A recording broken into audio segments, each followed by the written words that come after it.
നമസ്കാരം. Raf talk ഫുട്ബോളിലേക്ക് അവർക്കും സ്വാഗതം. റിച്ചാലിസൺ വീണ്ടും ഫോമിലേക്ക് എത്തുന്നു എന്നുള്ളത് ബ്രസീലിയൻ ഫുട്ബോൾ പ്രേമികളെ ആവേശത്തിലാക്കുന്നതാണ്. റിച്ചാലിസൻ്റെ ആരാധകരെ ആത്മവിശ്വാസത്തിലാക്കുന്നതാണ്. ടോട്ടൻഹാമിനെ സന്തോഷത്തിലാക്കുന്നതാണ്. ഇന്നലെ ബേൺലിക്കെതിരെ അദ്ദേഹത്തിൻ്റെ വക 2 ഗോളുകൾ, ഒന്നൊരു കിടിലൻ ബൈസിക്കിൾ കിക്ക് ഗോളായിരുന്നു.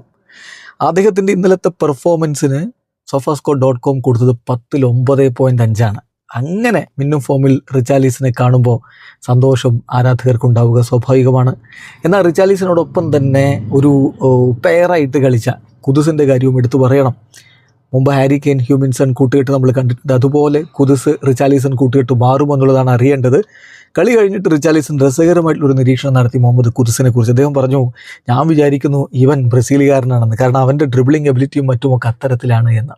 ഏതായാലും റിച്ചാലിസൻ്റെ പെർഫോമൻസിൻ്റെ കണക്ക് നോക്കുക. 71 മിനിറ്റ് കളിച്ചു, 23 ടച്ചുകൾ, 2 ഗോളുകൾ, 5 ഷോട്ട്സും അതിൽ 3 ഓൺ ടാർഗറ്റ്, 2 ഡ്രിബിളിംഗ് അറ്റംപ്റ്റുകൾ, 2 സക്സസ്ഫുൾ, 7 ഡ്യുവൽസ്, 4 വിൻ ചെയ്തു, 7.7 കിലോമീറ്റർ അദ്ദേഹം കവർ ചെയ്തു, 8 സ്പ്രിൻറ്റുകൾ അദ്ദേഹം നടത്തി. 9.5 അദ്ദേഹത്തിന് sofascore.com കൊടുത്തിരിക്കുന്ന റേറ്റിംഗ്. തീർച്ചയായിട്ടും ഒരു പെർഫെക്റ്റ് സ്റ്റാർട്ടാണ് അദ്ദേഹത്തിന് ഈ സീസണിൽ ലഭിച്ചിരിക്കുന്നത്. അത് തുടരാൻ അദ്ദേഹത്തിനാവട്ടെ. വീഡിയോ അവസാനിക്കുന്ന ഫുട്ബോൾ ലോകത്തെ കൂടുതൽ വിശേഷങ്ങളുമായി റാഫ് ടോക്സിൻ്റെ എത്താം.